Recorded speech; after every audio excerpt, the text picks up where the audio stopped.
Gaza से लेकर Qatar तक, इस्माइल हनिया से लेकर याहिया सिनवार तक हमास के नेताओं के बीच हड़कंप मचा है। एक एक को अपनी जान का डर सता रहा है, क्योंकि इजराइल ने हमास के नेताओं को ठिकाने लगाने का ऑर्डर दे दिया है। इजराइल के प्रधानमंत्री बेन्यामिन नेतन्याहू पिछले हफ्ते ही पूरी दुनिया के सामने ताल ठोक कर कह चुके हैं कि उन्होंने अपनी इंटेलिजेंस एजेंसी मोसाद को लिख कर दे दिया है कि हमास का एक भी नेता जिंदा नहीं बचना चाहिए, फिर चाहे वो गाजा में हो या गाजा के बाहर। हमास के नेता दुनिया के किसी भी कोने में छिपे हों, अब मारे जाएंगे।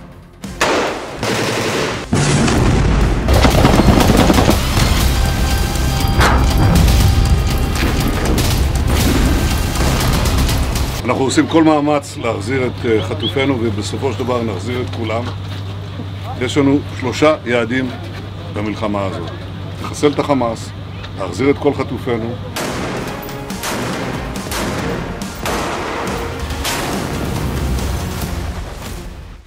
ऊपर से इस बीच मोसाद के हेड कतर पहुंच गए।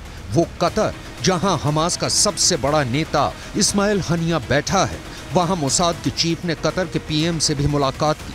मोसाद की चीफ के कतर दौरे ने हमास के रोंगटे खड़े कर दिए हैं, क्योंकि इजराइल के सबसे बड़े दुश्मन हमास को हलाल करने का ये सबसे बड़ा जिम्मा सौंपा गया है इजराइल की खुफिया एजेंसी मोसाद को।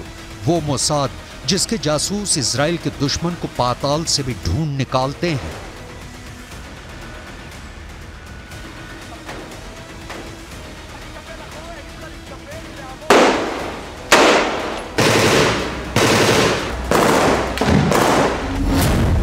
यानी अब इजराइल सीधा हमास के सर, उसके दिमाग पर गोली चलाने की तैयारी कर चुका है, और इजराइल की पहली गोली चलेगी इस्माइल हनिया पर, क्योंकि हमास का दूसरा नाम ही इस्माइल हनिया है।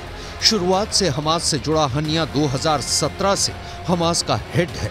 आज अगर हमास इजराइल की आंख में आंख डालकर उससे बात कर रहा है तो उसकी वजह हनिया है। हमास की जंग की लड़ने की इस ताकत के पीछे हनिया का बहुत बड़ा हाथ है। हनिया सुन्नी मुसलमान है, मगर इस बात को भुलाकर उसने शिया ईरान से करीबियां बढ़ाकर हमास को हथियार से लेकर ट्रेनिंग और फंड, वो सब कुछ दिलवाया, जिसकी बदौलत हमास 7 अक्टूबर जैसा इजराइल पर अब तक का सबसे बड़ा हमला कर पाया।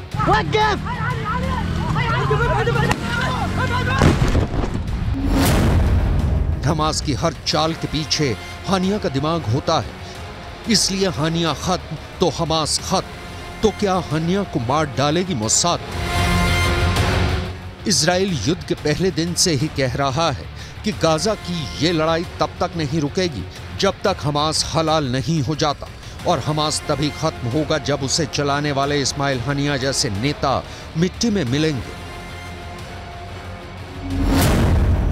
लेकिन इस्माइल हनिया पिछले कुछ साल से इजराइल से मीलों दूर पश्चिम एशिया के देश कतर में बैठा है।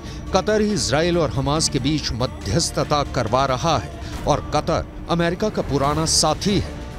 खबर यह भी है कि कतर इजराइल को साफ कह चुका है कि वो उसके यहाँ बैठे हमास के नेताओं पर हमला बर्दाश्त नहीं करेगा, और खुद नेतन्याहू कतर से वादा कर चुके हैं कि इजराइल कतर में कोई ऑपरेशन नहीं करेगा।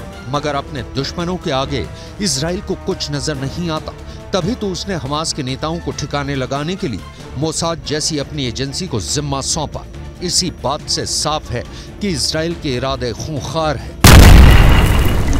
मोसाद इजराइल के दुश्मनों को मौत के घाट उतारने के लिए पूरी दुनिया में बदनाम है। मोसाद इतने खुफिया तरीके से अपने ऑपरेशन चलाती है कि किसी को कानो कान खबर नहीं लगती। मोसाद के जासूस दूसरे देशों में घुसकर इजराइल के दुश्मनों को मौत के घाट उतारकर गायब हो जाते हैं, और उन देशों की खुफिया एजेंसियों तक को भनक नहीं लगती। मोसाद के जासूस अपने पीछे एक सुराग नहीं छोड़ते, तभी तो उनके ऑपरेशन साबित नहीं हो पाते। मोसाद को जो जानता है वो उसके मर्डर वाले ऑपरेशन से भी अच्छी तरह से वाकिफ है। नेतन्याहू को इसीलिए मोसाद पर पूरा भरोसा है। 2010 में मोसाद ने दुबई के एक होटल में हमास के नेता की हत्या कर दी थी।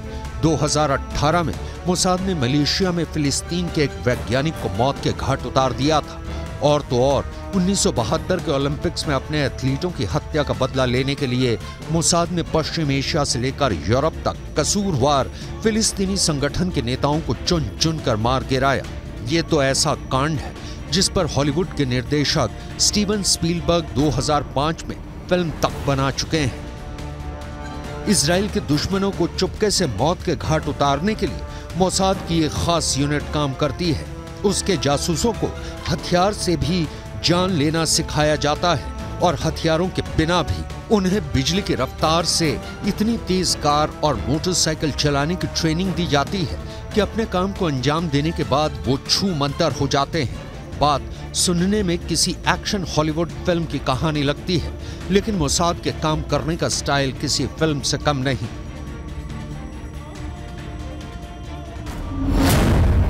2018 में मोसाद के जासूसों ने मोटरसाइकिल का इस्तेमाल करके ही मलेशिया में फिलिस्तीन के वैज्ञानिक की हत्या की थी। ऐसा भी नहीं है कि अपने ऑपरेशन को अंजाम देने में मोसाद ने ये महारत अब जाकर हासिल की है। मोसाद शुरुआत से ही बड़े बड़े खुफिया हत्याकांड करता रहा है।